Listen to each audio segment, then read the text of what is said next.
झालं प्रति अक्कलकोट सुरगाणा. ही ब्रह्मांड नायकाची कृपा आहे. हे नाव मिळणं साधी सुधी गोष्ट नाही. तो मठ उदयास आला. दर गुरुवारी मठामध्ये महाआरती होते. दर गुरुवारी मठामध्ये अन्नदान चालू असतं. अनेक भक्त येतात, रडत येतात, हसत जातात. त्यांच्यावर स्वामींची कृपा होती.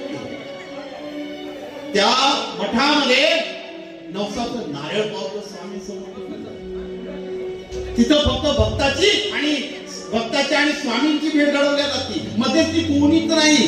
तुम्ही बसा, स्वामींजवळ बघा, नारळ हातामध्ये घ्या, काय अडचण असत त्या नारळावर सांगा, स्वामी मी अशा अडचणीतून जातो, माझी एवढी इच्छा पूर्ण करा स्वामी महाराज.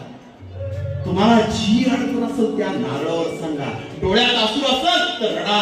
त्या ब्रह्मांड नायकाला रडून दाखवा. इतरांना रडायपेक्षा बंद करा. त्या ब्रह्मांडाला तुमचे अश्रू दाखवा आणि रडताना सांगा, स्वामी खूप अडचण आहे स्वामी, खूप दुःखाने व्याकुळ झालेलो आहे, बस तुझ्या जवळ आलेलो आहे, आता ह्या अडचणीतून दूर कर.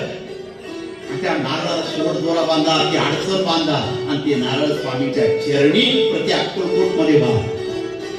ते नारळ तुमचं नवसाचं असतं, त्याच्यावर तुमचा भाव असतो. नंतर मठामध्ये रात्री यज्ञ होतो आणि त्या यज्ञामध्ये तुमच्या नवसाच्या नारळाची आहुती दिल्या जाते त्या मठामध्ये.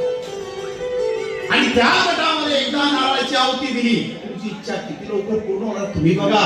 अनेक भक्तांची इच्छा पूर्ण झालेली आहे. अनेक भक्तांचं कल्याण झालेलं आहे. हे आम्ही स्वतः डोळ्यांनी बघितले. अनेक भक्तांचे अनुभव आहे. ज्यांचे लग्न जमत होते त्यांचे लग्न जमले, ज्यांना मुलबाळ होत नव्हतं त्यांना मुलबाळ झालं. स्वामींनी काय नाही दिलं, तिथं भरपूर दिलं.